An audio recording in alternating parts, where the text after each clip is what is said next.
problem with looking at these tools and identifying them is that a lot of them kind of look similar, but they had different functions. And the other thing is sometimes you would have one tool and you could use it for like 2 or 3 different things. And so the question is what to label it. And I think the thing is a little bit subjective. With the littler tools, sometimes you look at them and you try to figure out, well, let's see, what can you do with that? So you just kind of give it a label, and other people have given labels to these tools too. And so that's the label that's stuck to the tool, no matter what was, whether it was this or that or the other. You could say this is a knife, but it could be the broken off piece of an arrowhead, who knows? At any rate, some of them are pretty distinctive, but a lot of them are really not. And you can also say that sometimes you don't even know what the tool was for. You know it is a tool, it was chipped or in some way shaped, but you cannot say, well, I know it was used for, pounding buffalo meat or whatever. And the other thing I want to say about this is, it's interesting how these were collected.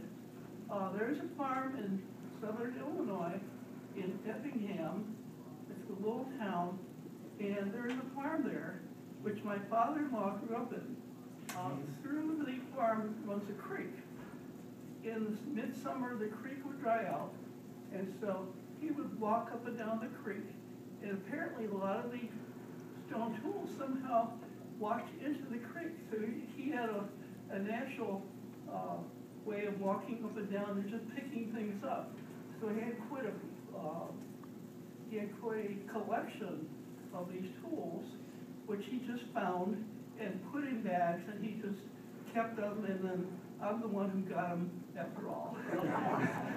Thank God I got them. I love ancient things.